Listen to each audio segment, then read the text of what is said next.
Au début de la colonisation, les Blancs sont appelés par les Africains les bols en bois à cause de leurs casques. Les Français ont besoin de soldats pour leur guerre avec les Allemands. Ils comptent sur la force des guerriers du Moon.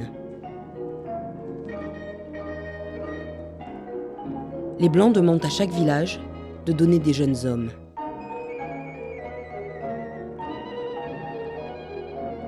Qu'ils partent comme soldats ou comme porteurs ou comme élèves, ils ne reviennent jamais. En 1915, après la fin des récoltes, les villages commencent à se révolter. Le garde-cercle à l'Amazonie force une femme enceinte à travailler sur la route qui relie Dédougou à Bobo. Il la fouette et la maltraite.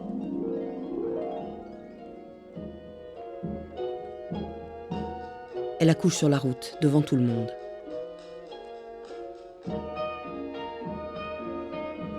La nuit venue, Nami Tessieni venge sa femme et son nouveau-né. Il hache à l'Amazonie.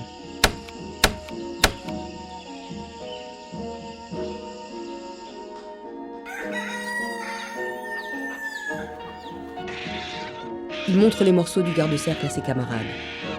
Les malheureux décident de ne plus se laisser faire.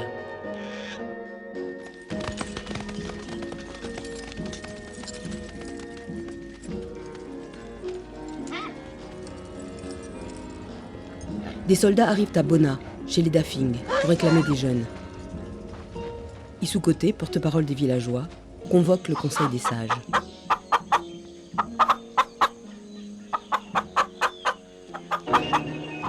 Le Conseil des sages parlemente avec un poulet blanc sur un bâton. Issou-Koté refuse de donner d'autres jeunes aux Français.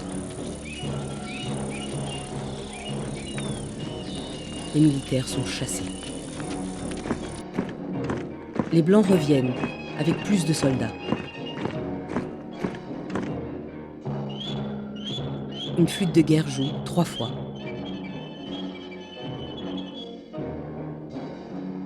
Les gens de Bona les attendent derrière leurs fortifications. Les villageois résistent bien, mais les fusils des Français tirent loin.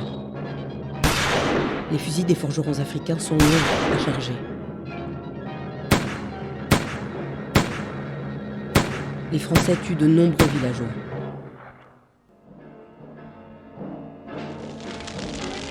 Ils mettent le feu aux maisons.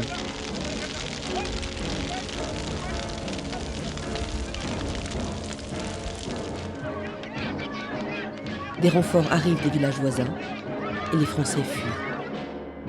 Les Français sont barricadés dans la prison de Dédougou.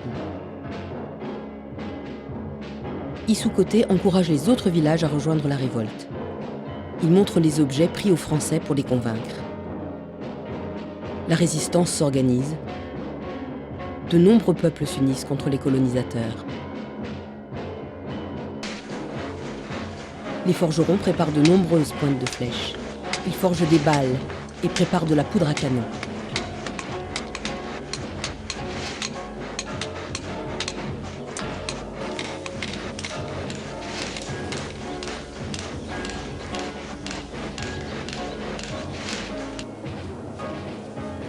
Les femmes aident beaucoup.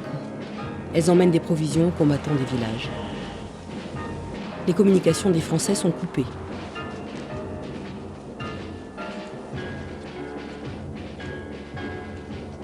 Même les fourmis et les abeilles aident à battre les Français. Partout, on entend les tambours de guerre. La révolte s'étend de Bandiagara à Bobo, de Sang à Koudougou. Les Français ont des alliés Peul et Mossi.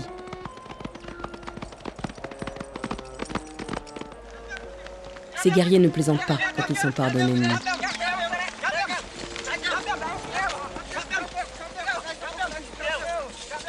Le Winyongo de Kwenan tire les flèches les unes après les autres.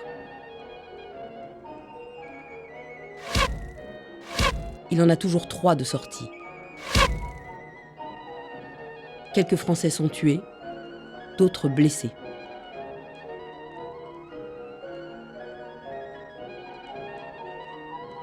Depuis Dakar, les Français mobilisent toutes les troupes disponibles dans l'Afrique occidentale française.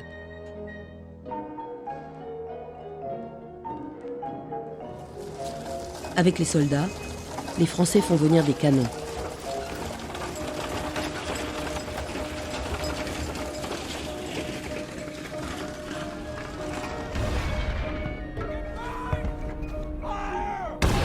Ils tirent des obus explosifs. Un obus coupe une branche du baobab de Pompoy.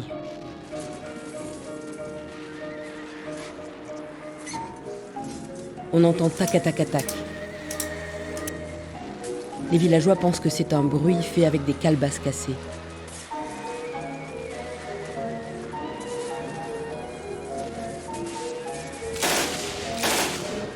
Mais ce sont des mitrailleuses. Des milliers de villageois sont tués. La terre est teintée par le sang.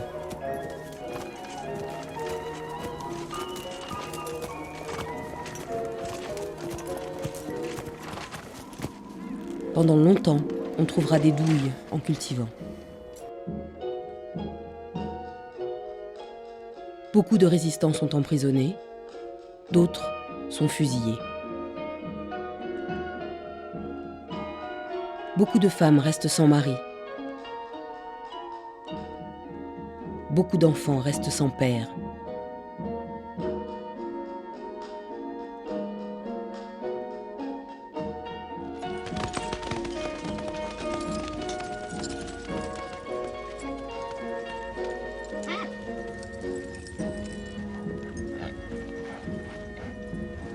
Les Français confisquent les armes et les provisions, laissant la faim derrière eux.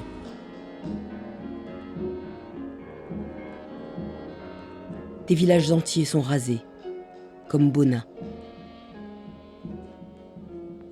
Les champs sont donnés à ceux qui ont soutenu les Français.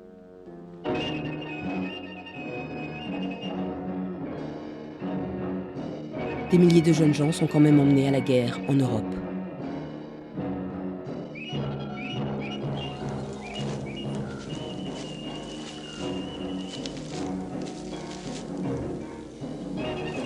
Au début des années 40, les gens de Bona peuvent retourner dans leur village.